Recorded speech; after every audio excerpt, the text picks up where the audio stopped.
Hey, welcome everyone to Meeple Syrup episode 125. Everything is epic, especially when you're part of a team and living the dream and all that kind of stuff. Erica, I can see you grooving. I can see you ready to start singing. Ready, 1, 2, 3, sing first, Erica. Oh, you want to do everything is epic. Everything is epic when you're part of a team. Everything is epic when you're living the dream. You can tell we watched the Lego movie way too many times. Yeah, kind of did. Well, I mean, we're not talking about Lego today, although Lego is cool, and maybe one day I'll get to make a game out of Lego or for Lego. That'd be fun. But we're going to talk about everything that's epic. And we have no better guest than Chris Batarlis, who is the man behind Everything Epic, the company, to talk to us about how do we make games be epic. And to start off the episode, I have written a haiku. Because that's kind of epic, like epic poetry. All right, Here we go. Yes. And Dylan would hate me for doing this, but that's okay. When dice and minis meet narrative hooks and things, everything's epic. There. Awesome. Very nice. Very nice. That was indeed epic. So, yes, That indeed. was. That was just for you, Chris. Just for you. So That was beautiful. actually, I mean, just to get us into things, Chris, why don't you tell the Meeps in the audience a bit about yourself, Everything Epic, and why your company is called Everything Epic. Indeed. So I'm Chris Batarlis, president and owner of Everything Epic Games. We started the company almost 5 years ago already. Wow, time has indeed flown. We started the game company from just a dream, just saying, I would really like to make a game about this thing. And so Secrets of the Lost Tomb, a 14 SKU, 14 box product was born from Kickstarter. Thank you, crowdfunding. And so after 13 Kickstarters, here we are. Yeah, lucky number 13. And we're about to do lucky number 14 coming up this upcoming Tuesday.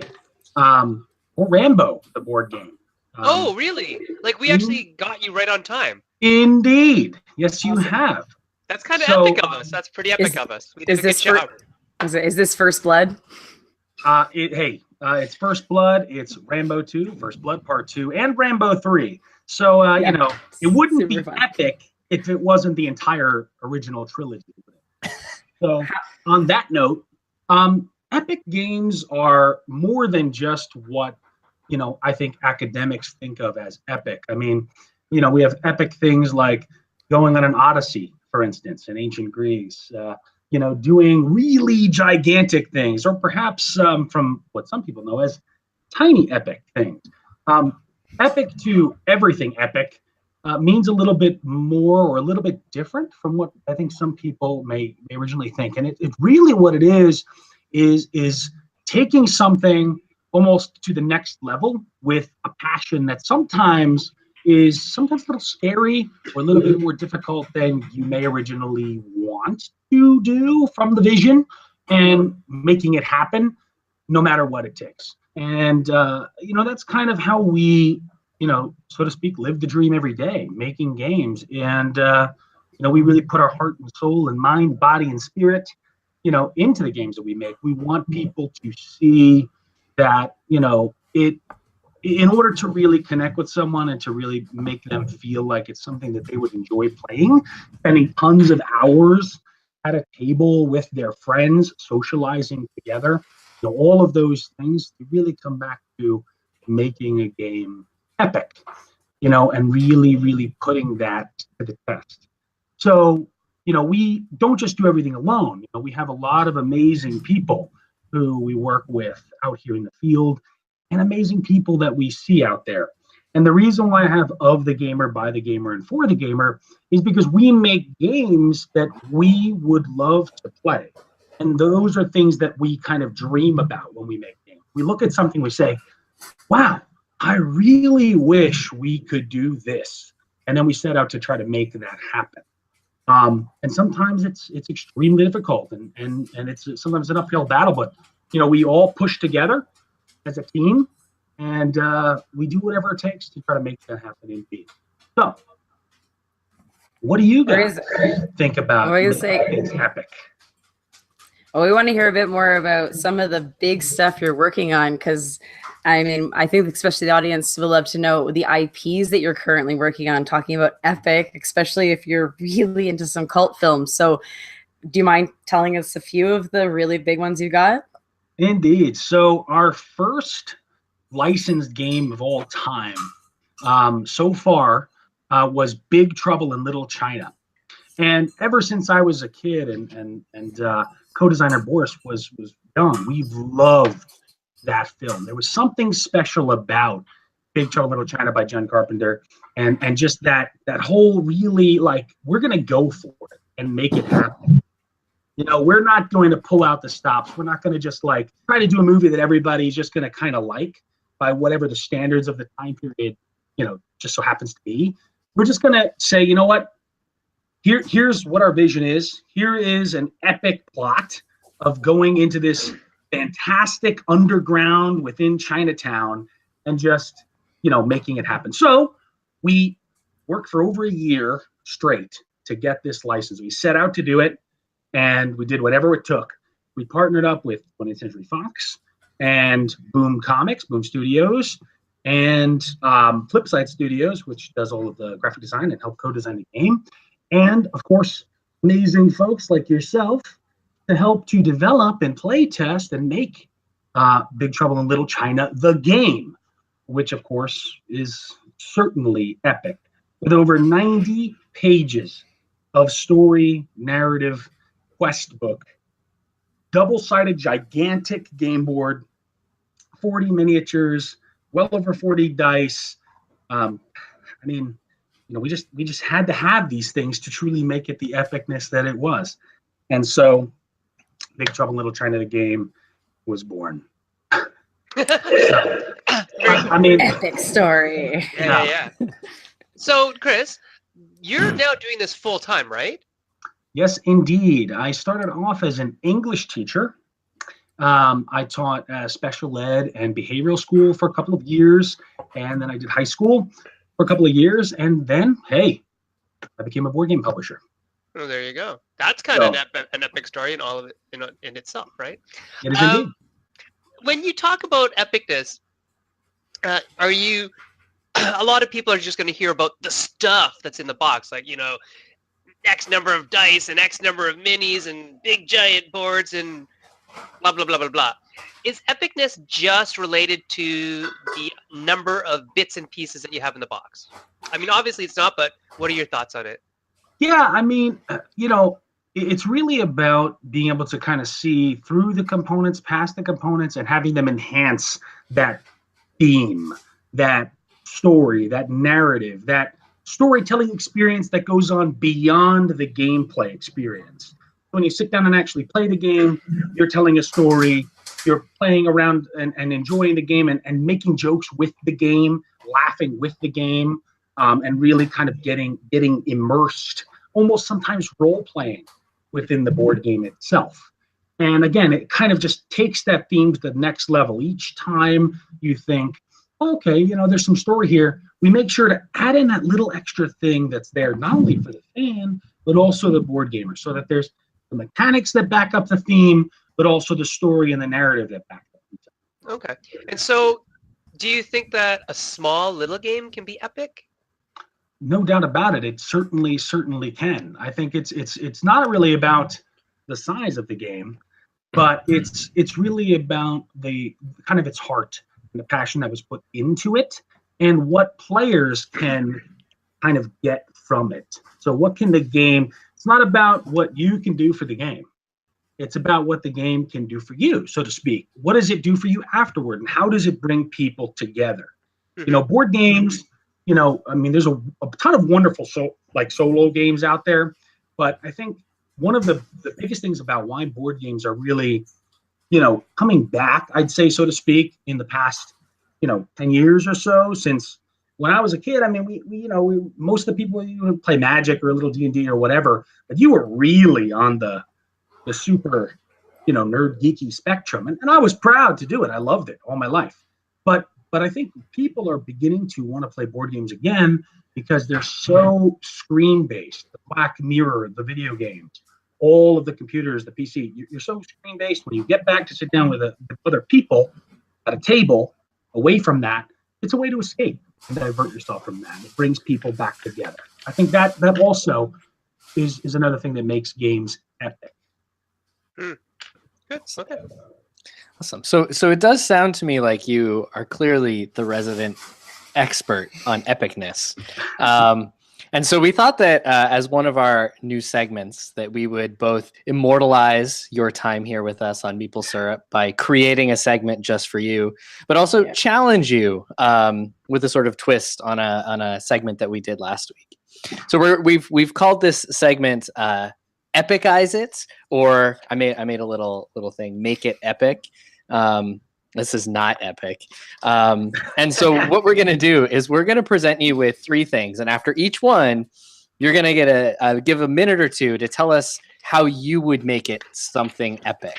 And so we're going to give you, and I don't know the order we're actually going to give you these things. We're going to give you a published game, a mechanic, and a theme. And so for each of these things, one after the other, you're going to tell us, how are you going to make that epic? So, Okay. All right. Let's start with the published game, because then we can go more abstract. All right. So here's the challenge. How would you make Ticket to Ride epic? I have a game design ready for this for so many years. It's unbelievable. Oh, seriously? All right. Oh, yeah. Ticket to Ride would be epic if you just so happened to create a train that was covered in all types of technology, potentially weapons, individuals who were all ready to basically take all of their goods and travel them across the country. Whilst, of course, all of the other individuals are trying to take over your train lines and your tracks in basically a post-apocalyptic / apocalyptic train battle area control game where you basically cover trains and a ton of amazing guns, awesome characters that are customizable. You build your train basically to take out all of the other train locations. And yeah, there's no tickets involved at all. It's basically all about customizing. This is ride or die the game. Yeah, these badass trains that it sounds like Fury to Rail. Need to take over. Yeah. There you go. Sure. Yeah. Sure. Fury Rails. But you know what? I think that's interesting because there actually would be this nifty mechanic, or part of the mechanic, or part of the balance of the player would have to say, okay, how many weapons am I going to take versus how much storage space to actually transport goods and or things. Right? A little bit like that Wasteland Express in a way, which I played recently and I enjoyed. Feel a little bit like that, but imagine having to handle that along an entire track worth of cars, where you have to really manage that piece. And then almost in Tron type mode, what if the tracks cross and things smash through your train? Yeah, things smash through your train. You got to use your chain guns and mini-guns, rockets, it'll be fun. Mm-hmm. That sounds great. So when's that one hitting Kickstarter? Q3? Yeah, we got to discuss the whole storyline and background of that individual stuff and see if we're going to make miniatures out of that. And maybe perhaps there'll have to be an app involved so the trains can move along this app location. You maybe can remote control it, whatever. Go all the way. Control it. Whoa. Next go level. Big or go home, am I right? Yeah, right. Go Okay. epic or go home. All right. That should be your tagline. Go epic or go home. Yes. The next one we're going to ask you about is spinners. Spinners, from those family games that are, basically flat dice. How do we make spinners more epic? I mean, I know my kids love playing Life the Game, and they love spinning the little spinner because it goes, but it's not that, it's not like a die for some reason. It's not the same. How do we make spinners as a mechanism more epic? I think first of all, if the spinners were of this type of quality, where the bearings actually really, truly gave you that satisfactory spinning feel, and maybe if you move them along and they hit something on the board and they actually had some kind of physical contact, would certainly be epic. And wherever they stopped, in that particular thing, maybe they did damage. Beyblades. We're talking Beyblades? Perhaps we are, but maybe if you're talking about the randomization factor, Yes. you take spinners and you actually have them, actually move somewhere so that when they stop, they actually have an even more randomization aspect. So you can move the spinner somewhere on the board, and when you spin it on that particular area, maybe it will randomly generate an encounter for a specific location on a board. So for instance, you put it on the borderline that is specifically diagnosed on a map, you spin it and find out where the encounter might be, where the post-apocalyptic raiders will appear, perhaps even using different types of weapons or different types of materials to be used or to be picked up, so that it's not just that lifestyle number that goes tick tick tick along. Okay. So do you guys think randomness equals epicness? What do you think? Does randomness equal epicness? Yeah. Or does it add to the epic feel? What do you think? I think so. I think often randomness, chaos, dice, card draw, these kinds of things play a role in games that we might give the title of epic or the label of epic to, but not because of the randomness itself, but because randomness creates moments of tension. It creates those. It creates surprise, and it creates those emotional highs and memorable moments. Yeah. I wrote this down. I said epicness equals the stories we tell about the game we played. That's sort of what I got from what Chris was saying. And what Jessey's saying is that those tension moments, they really do burn that game into our head. Like I will forever remember certain games of like even a game that's not very epic, like Tishu. If you ever played Tishu, it's really just a climbing game. It's a card game. It's a kind of like a trick taking game plus. But some of the things you can do in that game because of the swinginess of it are epic, and it's not necessarily random. You actually plan to make this big swing in your in bidding to go out first, basically.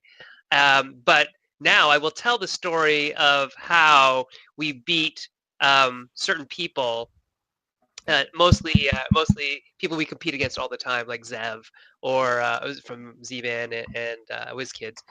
We play Tishu with him a lot, and Stefan from Matago, and then Sean Ross, who made he made a game that was like Tishu. So he's really good at climbing games, and because we beat them with a specific combination of things, Jay and I will always tell the story. So I think that might have something to do with it. What do you think, Chris? Can you guys hear me? We can. Yep. Oh, they were in back. Okay. Sorry about No problem. Yeah, I definitely resonate with what you're saying here and with what Jessey said. I think that that randomness doesn't exactly have anything to do truly with epicness, but as he said, it can play into those special moments that you weren't expecting. Like I always go back to old D&D, where people stopped liking these things because people started liking to control basically the entire story. They didn't like the feeling of, I'm out of control. Kind of like the idea behind the RPG Dread. You pull from the Jenga tower falls over. Something crazy happens now with your character. When you roll the D20 and you get the critical hit, 20, wow, something crazy happened. Man, I pulled my sword out of my sheath and it it was glowing with fire, and I hit the dragon, and the dragon was collapsed in a heap, which created a volcano, which allowed me to become king of the universe. Or I rolled the 1, and I pulled my sword from its sheath. It went flying into the ocean. The ocean boiled because of the fire magic, and it basically destroyed all of the sea life. And wow, I'm terrible. And these are moments that you get to tell fun stories about. And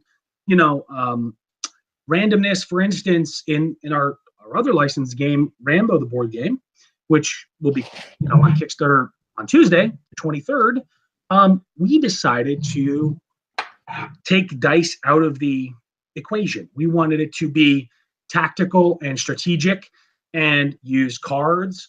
And we still felt like it needed some kind of a random or unknown mechanic. And one of those things is the fog of war system.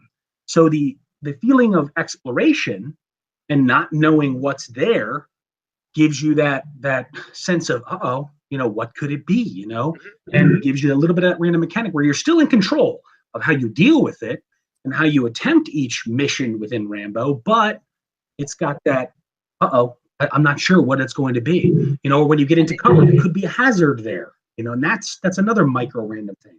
Well, that tension is so important to story, right? Like to build that. And if anyone's not sure quite what the fog of war system is you have to move into an area to know what's in the area. So you're forcing everyone to explore. You're forcing them to go into the world, which is great, right? That's where you get your story to keep going.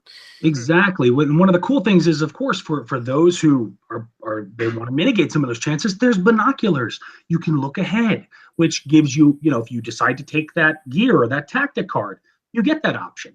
The game has stealth. So conceivably speaking, if you're really quiet, you don't go around shooting the M60 a lot, making tons of noise, which is, of course, by all means, you're right. And is the option that I often take. But there are many times when you want to go quiet in a mission. The stealth meter allows you to do that. But the idea is you choose how you want to go about it. These random elements are basically more in your control. And I think that that's kind of one of the routes that, gaming, or at least strategy or tactical gaming, is kind of going in, where you want to give a lot of control to the player, so that they can kind of tell a little bit more of the story that they want to tell, but still give them that tension aspect, so that randomness can make for better epic moments, but not disappointing or bad feeling moments. Yeah, I think you're thinking of randomness almost like a surprise rather than just truly random. Like, and I think I think that's a really fun way of looking at it. There are surprises waiting to happen, waiting to get you. Indeed. Mm-hmm. All right.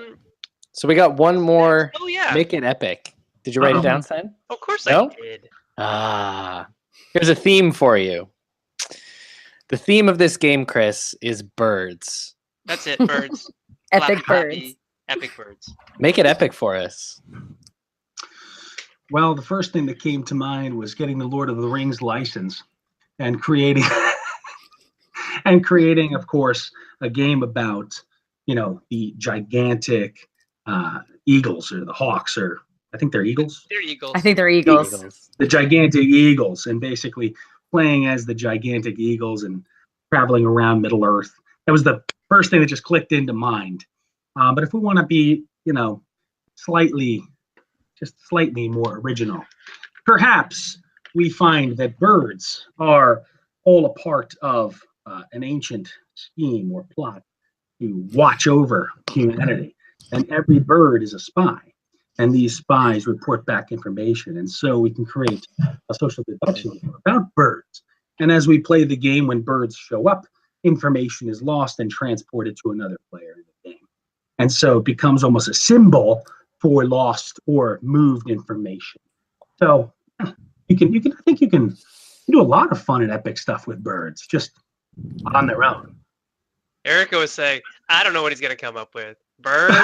Well, I thought it would be a fun thing to throw at somebody. For sure. That's I a was good trying not to one. put rockets and guns on birds this time. I figured we'd go a little different.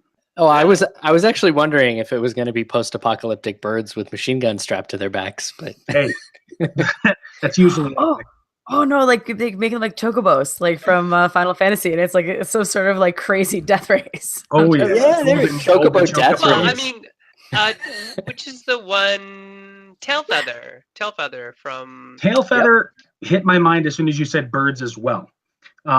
Very interesting game, very cool miniatures. Very cool. Just kind of like that from Why Should Miss World. Yeah, Sir Bob is saying Flock of Seagulls, the game. Are we That going could be band or are we going I was literal? I don't know. I thought we discussed last week that music-themed games are a no-go. Yeah, well, oh, you know what I wanted to say, Chris? When you were spinning that the fidget spinner, and you were like putting it down on the pretend map, and it was like going places. It's like Yeah, that's like a UFO. I can it see does, doesn't that it? Yeah. thematically being really kind of cool as a UFO, and it lands and where it lands, and it might move around a little bit, but I think that'd be a neat way of Like incorporating a Look, a UFO making spinner. the tops. yeah. It's got Yeah. like a one side that's like a laser, and you like spin it, find Whoever out where points it's at. laser, where Okay, it's find out where now it's like it's- attacking. yeah, but it now it's lands spinning somewhere on the up. board, and then right, it might be like or there might be different sides of it that do different things. So over here they're going to spit out aliens. Over here they shoot lasers, and we spin it and see where those drop. Yeah, that's cool. Oh yeah. Yeah, I had the idea. Oh, sorry. Go ahead, son. No. Or I was gonna say, because my mic cut off when we were talking about this, my brain actually went when I saw the fidget spinner to almost thinking of these like finding a way to have loose gears that could actually spin amongst themselves. Like, Oh wow. so you'd have multiple things going at once, because it doesn't really matter how many times it hits. That could be part of the randomness too, is how you have different number of teeth on each one, so they catch in different ways. And it's just how many times it knocks them in different orders, and you can still have the same thing. Like, wow. Like Zolkin in the dexterity game. I don't know. My brain went in a weird place, but yes. It's a great place. I like it. That's all right. So we're coming up to the half-hour mark. This is good. We're kind of clipping along here.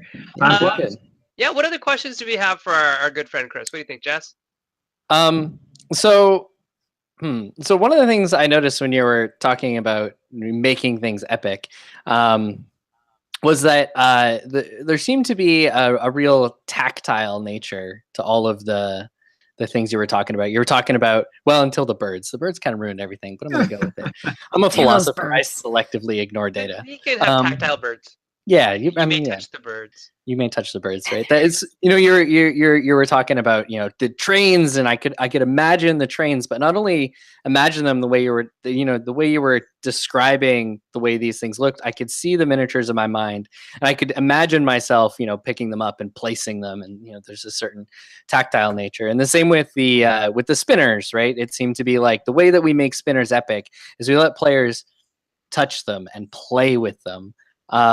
How important is thinking about the way players touch the game and touch the pieces of the game to thinking to making things that actually leave that epic imprint that you're looking for?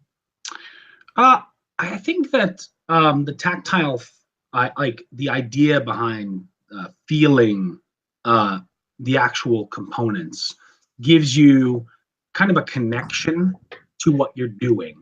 So when you go to pick up that die or that miniature or whatever it is, whatever you're using in the game, it becomes something that, even if it's just for a moment, it's kind of your thing that you are implementing. It gives you almost a sense of ownership over the actions you're taking in the game at that time. So it's like, I am doing this, and when I do it, I feel accomplished. I've done something, whether it's a major overarching success or not. It's almost the same feeling that you get when you go to an escape room, or when you go to a type of a live type of event like a LARP, or one of those kind of more of a live action get up role-playing game. When you discover something by physically finding it and putting your hands on it, like I found a key and it's in my hand, or I've unlocked a lock. Hey, it gives you almost that sense of discovery, or that sense of ownership over accomplishing something. And I think that physical components and feeling those things connect you to the thing. If you're playing kind of some of those children's games where there's no components, like, duck, duck, goose, or put your head down, thumbs up, that kind of thing.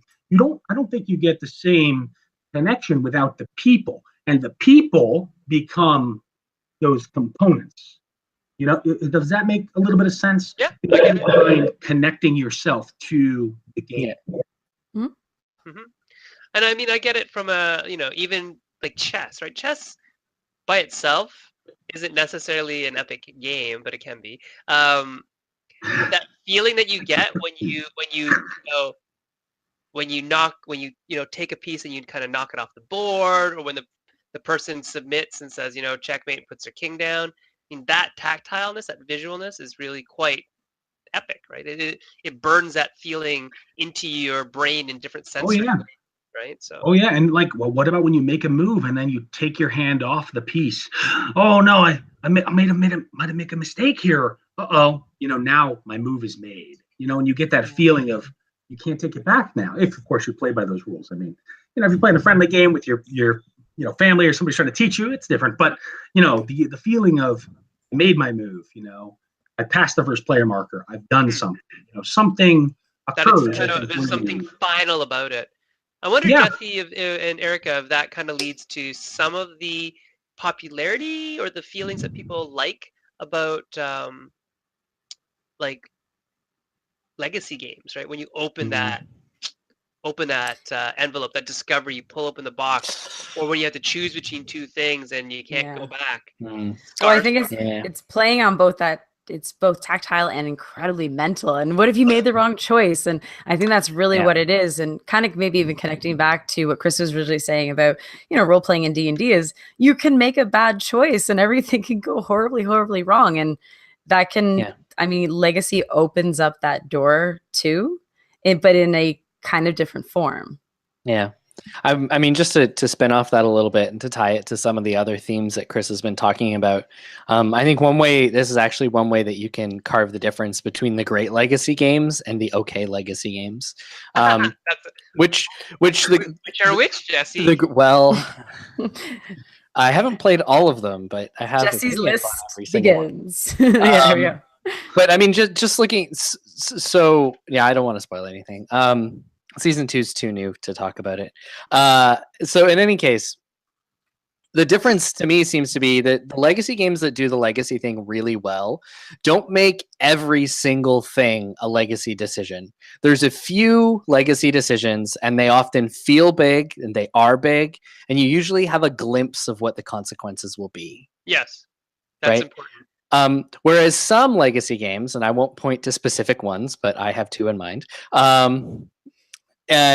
make too much out of the legacy. Like every decision is putting a sticker on something, and almost none of these decisions matter at the end of the day because every choice is valid. Every pathway works for you. It's okay. The whole game system is safe. Isn't that what we just talked about in one of my pro tips, Jess? Probably about decisions and non-decisions and meaningless. Yeah. Anyway, that's funny. Yeah. And so the other element to this and this is part of what Chris has been talking about, right? Not just the consequences and the control, but there's a certain meaningfulness in those decisions. It is the consequences and the control, which I said it wasn't, but it kind of is. My brain gets ahead of my mouth. I just want to mention things like, I don't know how much crossover in regard to video games that you consider, but, there was a time when certain video game companies, like Knights of the Old Republic, for instance, or, some of the original Mass Effects, some of those choices made an impact, like Fallout 1. You'd make some choices, you'd say things in conversation in the game, and you'd have to go back to a previous save point because that guy won't talk to you anymore. Or he attacked you and you can't take it back. And these choices were impactful and maybe they're the wrong choice, but there was a consequence to it. It wasn't the illusion of choice, which is a current trend in a lot of games. And I'm not sure if it's a good trend, but it's something that I've seen. And the illusion of choice is interesting. But does it have the same satisfaction of knowing that you've made an impact on this thing? And that's something that I've always been trying to fight against, is that, you make a choice, it has some sort of an impact. Is this truly impactful? Does it matter to the story? And I think that's something that narrative games, like choose your own adventure type games, things like that, can certainly give you a lot of, but a lot of board games, I think, you make a choice and this is what happens. And for certain ones, I think it matters, but for video games these days, I've noticed a lot of that trend, and I know it's starting to play in to the board game world. Yep. It reminds me a lot of Choose Your Own Adventure. You had to keep your finger in that page because if you picked the wrong route, you knew you had to go back. Yeah.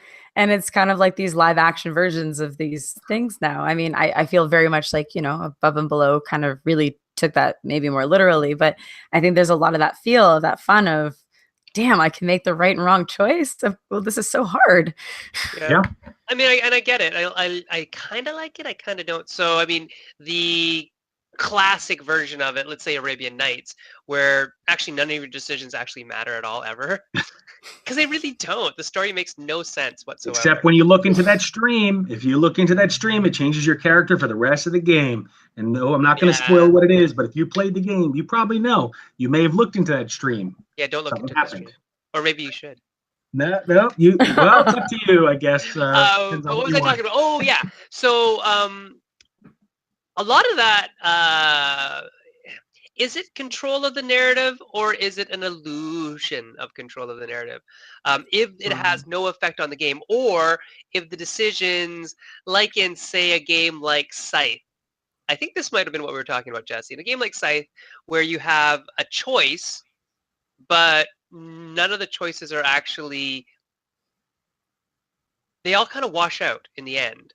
Like, it's like, oh, you lose one of these, but gain 3 of those. Or it's usually the opposite. You lose 3 of these, but gain 1 of those other resources. And most of the time, is that a real choice? Is it an illusion of choice? And do these illusions of choice add to an epic feel? Do they take away from the epic feel? Is it once you pull the curtain back and look at the Great and Wonderful Oz that, oh, this is not as epic as I thought it was? What are your thoughts on these things? Chris? I think that the illusion of choice doesn't add nor necessarily take away from the epic feel.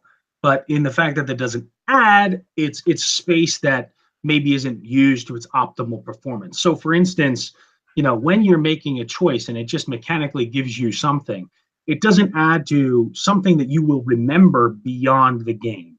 So later on, when you're talking about playing that game, you won't really remember that you made those choices. Those things aren't going to be the things that you say, that's why I did really well, or that's the mistake. This was an integral point of the game that really changed. There was a big turning point here. You won't remember that. But, there's other games where you'll make a choice and, it changed everything, or it changed a big thing. That is something you talk about. Oh, we opened the door to this. We went into there. It spawned a huge troll that we have to fight. And it killed my character, which means we had to use all these healing things. And that made a big difference in the game. Or we went to the store and we found this cool item and, just dungeon crawl, idea. But when these choices, they give you something to talk about, something to remember, something that impacts you and the other players. And I think that's, maybe in what you were saying, it's maybe not optimized space for epicness. Because that's a real choice versus, as Jesse was saying, maybe just putting stickers on everything, which is probably much more the illusion of choice. Yeah. So I was going to say, we actually have a question from our YouTube feed right now from Sir Bob. I guess we're talking because I've noticed we've been referencing a lot of older games and pulling in saying we wish this was still here or this is what we really enjoyed. So interestingly, this kind of going the other direction is what would be the next epic trends in publishing games or published games? Where does this going next? Rather than, I guess, we really have been talking a lot about feeding from the past. Chris is thinking. Is that yeah? Well, sorry to stop. Yeah. No. I feel I get a sense that people want a little less of the crunchy mechanic, but more of the impactful essence of a theme or a potential strategic ideal. So people want to feel that they're making an impact without having to process a ton of knowledge. Therefore, the idea is you're either maybe in the realm of a storytelling or a role playing where you're pushing into that way, or you're focusing on the strategy and using the surroundings of the game to create that epic feel. I know that's a little bit more abstract, but the idea comes not necessarily from the mechanic, but from the intent and the feelings that the players get. So Hmm. where does this epic trend come from? I think that it comes from basically the feelings the player gets when the player plays the game. So how do we get those feelings? We want to get to them a little bit faster. We want them delivered in a more smooth way so that we can do more of the thing that makes us, the player, feel epic. Yeah, I've noticed the narrative has become much more important. And yeah, I would personally say that seems to be a growing trend. I just wanted to ask you guys a little bit about, is adding, countless plus ones epic? Is it?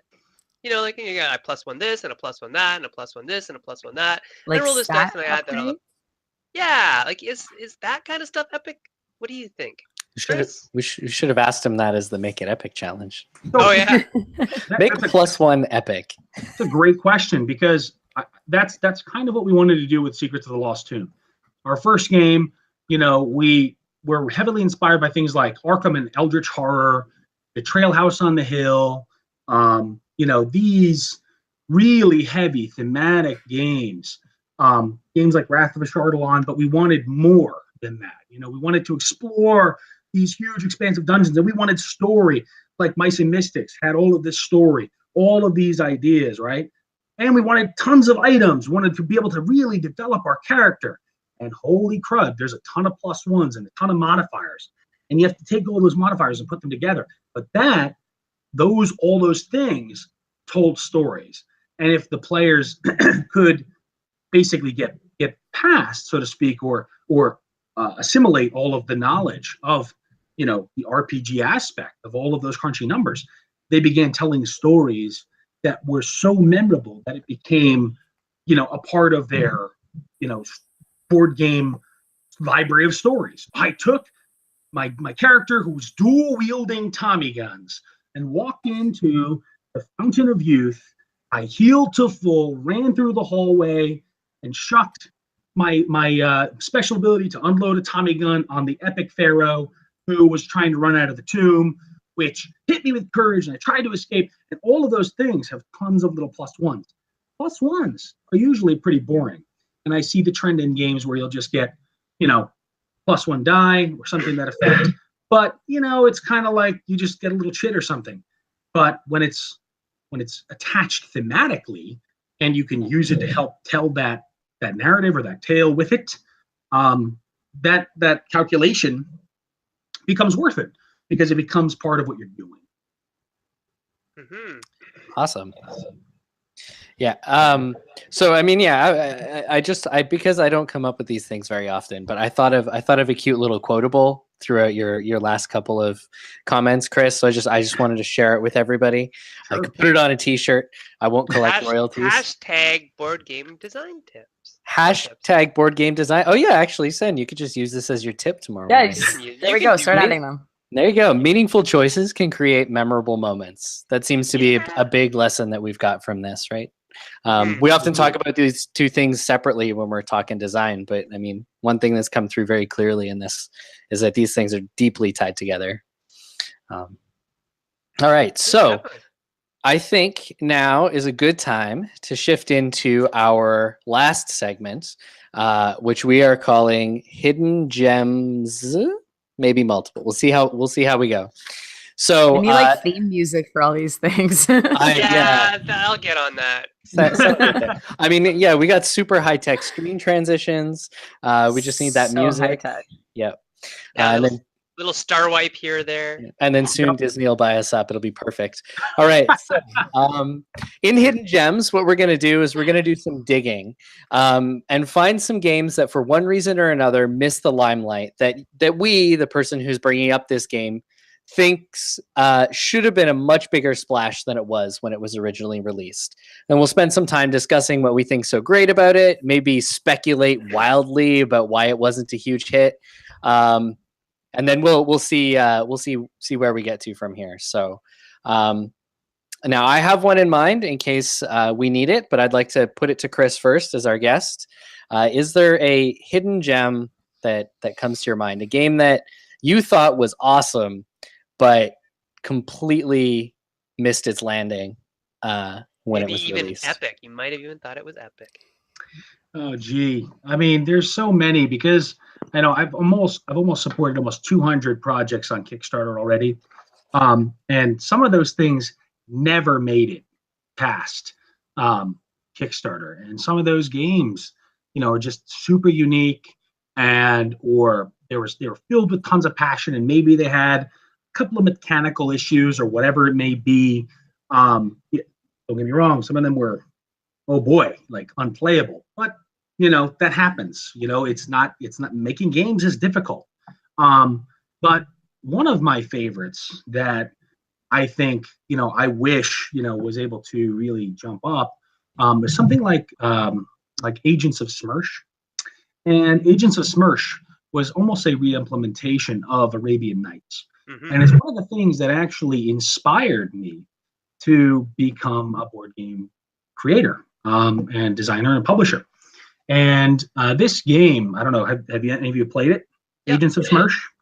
Yes, It took Arabian Nights and made it cooperative, put a spy theme on it, and it had a book this big and this thick of tons and tons of story paragraphs. And for a person like me, someone who loves narrative story games, I mean, this was perfect because it took Arabian Nights, which was kind of like competitive, go do whatever you want, crazy things happen, to pinpoint it down to you have objectives, you can complete something in the game, and you can win, you can lose together as a team.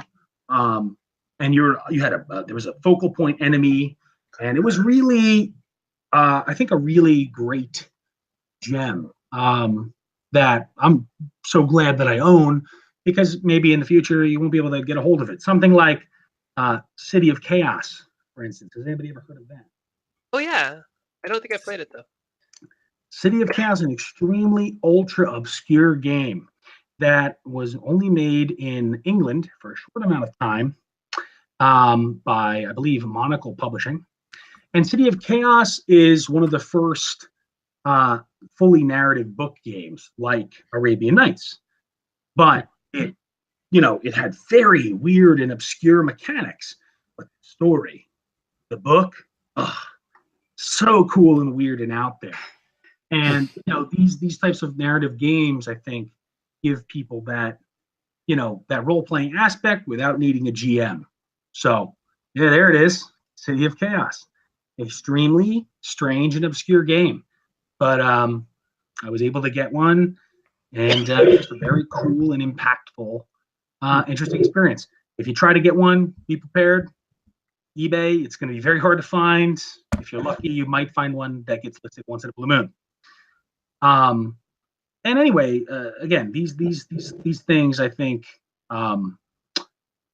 do things that they don't necessarily do things that they think everybody's going to want. They do things with passion that they know that certain gamers that feel and resonate with these types of things will love. That's what I think makes these hidden gems. Yeah, Kickstarter is going to be an interesting one. I think, especially because of the fact that something could be there is literally only 1,000 in existence of this game, or 500, and it may be sad to think how much might be missed out on. Well, who knows? Maybe they won't stay hidden. There does seem to be a lot more companies that are working to continue to pick these things up and resurrect them. So, if you're okay, I'll go into mine because store them even. Oh, sorry. Or yes. Well, it's funny because you're right. Like, I think Kickstarter really does create this big FOMO type thing, right? Where you have this fear of missing out, and I think it's actually driving sales of some products that, for some, for sure, for some reason, have hit that don't really. I don't know why they're hitting. So yeah, seventh continent. But yeah. Anyways, Erica, tell us about your game. Well, it's funny because we've been reflecting a lot on the past. So when I was thinking hidden gems, I started thinking all the things that I miss because they don't exist anymore. Like, because obviously things have been out of print forever, or they had that one-time run because they might be connected to something like an IP. So one of the ones, funny, and Jessey and I were just laughing about a little earlier was Pac-Man the game. if anyone remembers this, because it probably existed for about a year. And it was actually a motorized Pac-Man going around eating marbles, because everything in the 80s had to have marbles. But it's a licensed game, but it was a really ridiculously cute, fun licensed game, because obviously you're running away from Pac-Man, but it was fun in that sense. And then another one I was thinking about, and I guess I had toys on the brain, was crossbows and catapults. I was like, I miss games like that. I guess going back to that tactileness, right? Yeah. Maybe it's not so decision based, but at the same time, that really fun tactileness that I kind of miss. So things that you guys that we just played it this weekend. We broke out our old set and played it on the weekend. And did you have fun? Oh yeah, of course. I love hitting my kids in the eyes with plastic. Choking hazards, but like choking hazards are epic. No, they're not. Official statement. Jessey, what's your game of choice? Oh, the game of that I had in mind was Empires of the Void. Oh yeah. Yeah. Which I think I might be the only fan of. I met Ryan Laukat, the artist and publisher designer of the game, at Gen Con 2 years ago, and I saw his booth and he was advertising, I think, Islebound at the time. Yeah, and I ran up to him and I was like, hey, I just wanted to say, like, I really love your games. And he was like, what's your favorite? I was like, I'm so happy you asked. I absolutely love Empires of the Void. And he's like, you're the first person to mention it in 3 years. I was with you when you did that, and I laughed at you because it was funny. I was like, what? You probably made him feel awesome, though. Yeah, I'm sure I made him feel awesome. But anyway, it's such a charming game. I love it because it has so much character. It's like a TI4 style of thing, but it plays in 90 to 120 minutes, so it's significantly shorter. And one of my favorite things, I have two things that I love about it. One is a mechanic, which is that for combat is basically just Nexus Ops combat. You have different ship. It's the exact same dice system, though, where you just move up the speed chart and then every hit has to be assigned by the defender. So it creates this like interesting decision about how you build your fleets. Do you spread your ships out and go like really wide so that you can cover lots of the space? Or do you create nice compact fleets to protect your big ships with your small ships so that you can just start punching through stuff? So mechanically, I find that really fun. And then the other thing that I love about it is the little bits of character that it has. There are all these planets, but every planet has a unique race associated with it. And he made a little card for every planet that's got a picture of the race and is a little reminder of information that's already on the board about like what resources that planet produces. It's got a little story about the race, and they have a picture. And when you take over a planet, you get to take that card and hold it. And if you make friends... No. And if you make friends with the race, this is another mechanic I love that also is thematic, is that you can go into planets and you can just bombard them, get their resources, and then move on. Or you can go in and you can be diplomatic and make friends with them. And if you make friends with them, you get access to the unique tech that race offers. And it's just, I find it so much fun, but I'm apparently the only one that loved it as it originally was, because he did Empires of the Void 2 last year, and it's basically a completely different game. So. But I mean, all of those things that you talk about are highlight, like hallmark Ryan Lookout things, like those little character cards and whatnot. That's what I think people are drawn to his stuff, because he puts so much love and effort into the backstory of his games that a lot of them actually have no game impact at all, but they draw you into the world, which is perhaps epic, right? Yeah. I'm going to talk about the game that I like, which is not epic at all. Well, I mean, it could be, but it's not like, there's no story, there's no IP involved.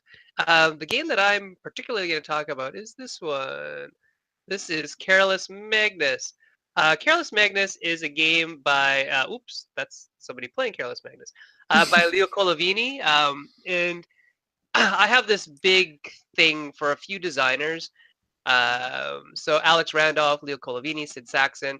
So a lot of the more old school designers I'm a really big fan of for some reason, maybe because I'm ancient. But this is this game. For a period of time, all I had was 3 people to play with.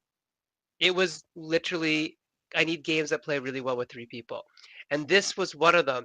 And there's this really neat mechanic in Careless Magnus where You ostensibly are controlling paladins. Now they're cubes, of course. You're just pushing cubes.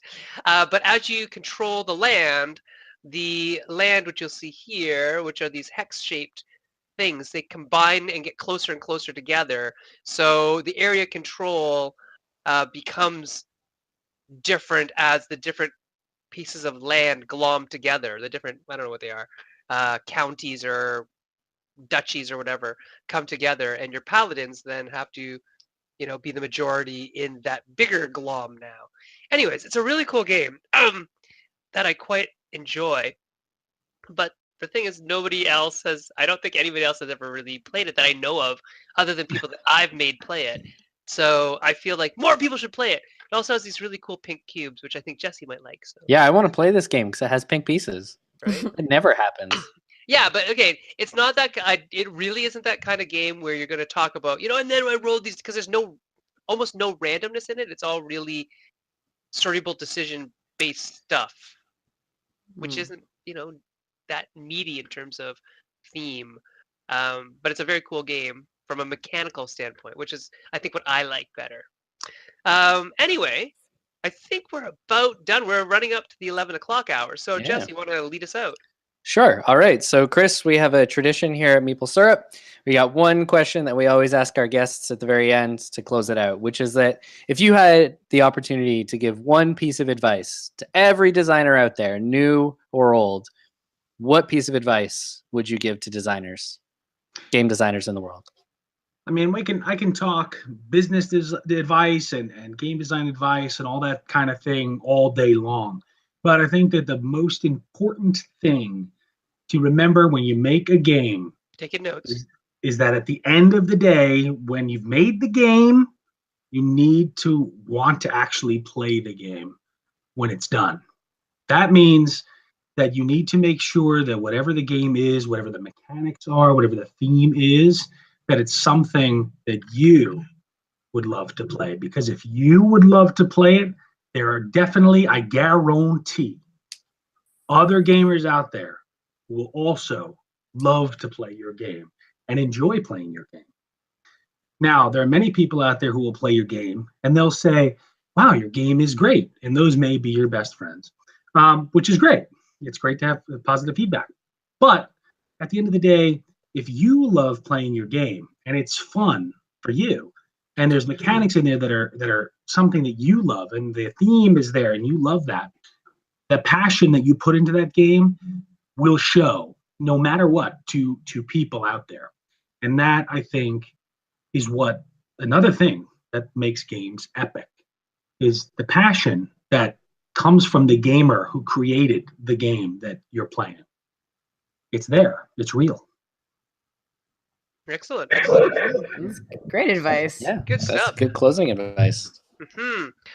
Before we do leave, Chris, can you just give us a quick rundown on what's next for Everything Epic? So, 2018 is going to be a huge year for Everything Epic. We have Big Trouble in Little China coming out very shortly in Q1. We also have Metal Dawn coming out as well. Robots, machines, don't let Dominus win. We also have Secrets of the Lost Station, which is the spiritual and actual successor to Secrets of the Lost Tomb, which of course is now in space and is in the future. And of course, as you know, we have Coma Ward, which is a horror game, also going to be coming out. We have, of course, as you know, Rambo, the board game, and another very lesser known game that we've been working on. This is a little Meeple exclusive for you here. Ooh, I like that. It is called Night Falls, and it is a vampire and monster themed mega game board game. Oh, what is that? You can't just leave us like that, Chris. What is a mega game board game? Like, are we talking like a mega game, like Sky is Falling mega game? Or Watch the Sky, sorry, I mean? So, if anything could potentially make a game epic, a mega game certainly can. All right. We'll be watching the skies, apparently. It's not What's Disguised, it's Night Falls. I know. But yes, it is a game that we're working with Ben Canelos on. He also did Red Scare, if you may have heard of that. Yep. And we're very proud to develop and work hard on creating a mega game board game. Very exciting. It's a very new concept to be able to take a mega game and run it for your friends at your own game store, at home, or wherever, and actually be able to do this without having to, pay $90 to go to an event. Because not everybody can afford to pay $90 to a ticket to go to a mega game event, to actually have a game and you can run it over and over and tell these amazing, huge scale 4-player to 32-player stories. Wow. That is an incredible player count. Yeah, and that is great because that is one of the things that often stops me from playing in mega games is that I have meetings all con, every con. I cannot afford the time to play a mega game, and the only place that you can play mega games typically is at a con. Exactly. So this is really interesting to me because I've really missed out on a couple things. We have one friend, Scott, who stays with us every Gen Con, and every year he ditches us to play mega games, which is totally cool because that's what he likes. Yeah. But we just never get to do it. It's sad. Yeah. But now we will. Yeah, we do a live event. I have another company that I also am a co-owner of. It's called the Game Theater, and we just finished an event that's still resonating for me. I still have, my sadness from the LARP drop because we created a game called Dragon Throne, which is actually a live-action role-playing, epic, full weekend blockbuster experience. So we just left that this past weekend. It was Friday, Saturday, Sunday in a castle at Arcadia University in Pennsylvania. Nice. And it was a mega game, live action role playing, full weekend experience. So, it's something like these things that immerse people into the themes that we love. So yeah, that's what's coming up. And of course, Rambo this Tuesday, the 23rd. Not a paste it on theme. Epic. It's epic. So please do check out Rambo on Kickstarter next Tuesday. So 6 days from now. 6, sorry, that's 6. And to end the show, we would like to have Erica sing her song. Ready? Go. Oh, we can all sing it. We're all gonna sing it. Okay, guys, ready? 1, 2, 3. Everything is epic. Everything is epic. When you're part of the team. We're terrible, guys. Everything is epic. When you're living your dream. Okay, so we will not be a cappella, guys, but we'll get a song eventually. We just need to practice and montage. That's right. It's Star Wipe. Montage. All right. So we'll see you guys next week. We'll have something else that is maybe as epic as today. All right. All right. See you later. Bye. Bye.